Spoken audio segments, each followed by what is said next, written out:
Hi! இப்போ நான் dinner சமைக்க போறேன். என் ஹஸ்பண்ட் இன்னைக்கு வீட்டுக்கு வராங்க. அவங்க 2 நாளைக்கு ஒரு தடவ தான் வீட்டுக்கு வருவாங்க. ஸோ அவங்க வர அன்னைக்கு தான் நானுமே வந்து சாப்பாடு, காய், குழம்பு, கூட்டுன்னு சாப்பிட முடியும். ஏன்னா, அவங்க இல்லாத அன்னைக்கு நான் எதையாவது செஞ்சு சாப்பிட்டு நான் பாட்டுக்கு இருந்துருவேன்.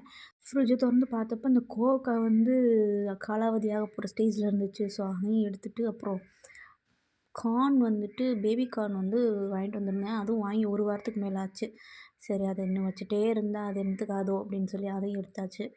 அப்புறம் வந்து என்ன குழம்பு வைக்கிறதுன்னு ரொம்ப நேரம் யோசிச்சு, சரி 2 முட்டைய போட்டு முட்டை குழம்பு வச்சுருவோம் அப்படின்னு அதையும் எடுத்துட்டு வந்துட்டு எல்லாத்தையும் கட்டிங், கிளீனிங் எல்லாம் பண்ணிட்டுருந்தேன். கிருத்தன்யா ஒரு பக்கம் நான் அழுதுட்டே இருந்தேன் நச நச நச நசன்னு.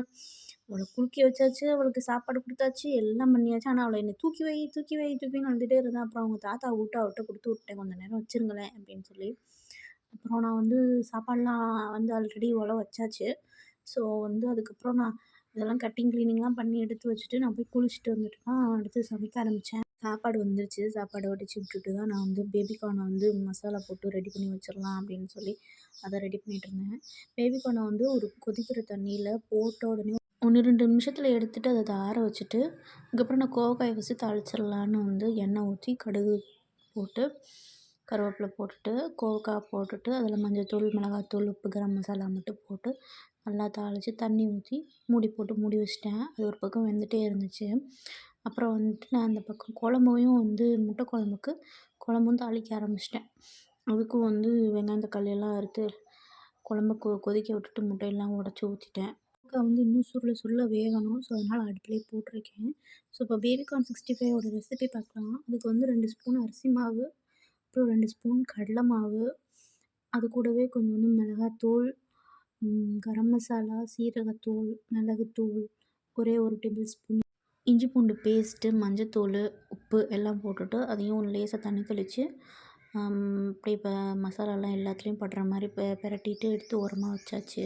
எனக்கு முட்டை குழம்புல வந்து முட்டைய அவிச்சு கீறி போட்டா எனக்கு சுத்தமா பிடிக்காது. எனக்கு வந்து முட்டை குழம்புல முட்டைய உடச்சி ஊத்துற குழம்பு தான் பிடிக்கும். ஸோ அதுதான் எப்பயுமே வைப்பேன். கிருத்தன்யாவ வாக்கர்ல தான் விட்டுருந்தேன். அவள் வந்து ஆனாலும் கிச்சனுக்குள்ளேயே வந்து நின்னுக்கிட்டு என்னை நைட்டி பிடிச்சி இழுத்துட்டே இருந்தா. அழுதுட்டே இருந்தா தூக்கு தூக்கு தூக்குன்னு. அவள் அழுக தாங்க முடியாமல் நான் அதை கொஞ்ச நேரம் அவளை தூக்கியும் வேற வச்சுட்ருந்தேன்.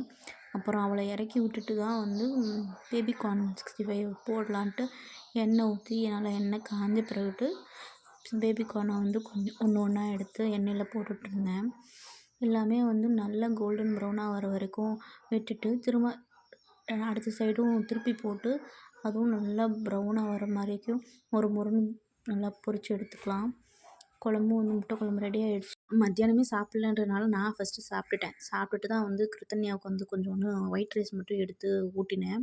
ஓகே, உங்களுக்கு இந்த வீடியோ பிடிச்சிருந்துச்சுன்னா ஒரு லைக் பண்ணிவிட்டு சப்ஸ்கிரைப் பண்ணிவிட்டு பாருங்கள். இதில் ஏதாச்சும் உங்களுக்கு ரெசிபி வேணும்னா சொல்லுங்கள், நான் உங்களுக்கு அப்லோட் பண்ணுறேன். தேங்க்ஸ் ஃபார் வாட்சிங். பாய்.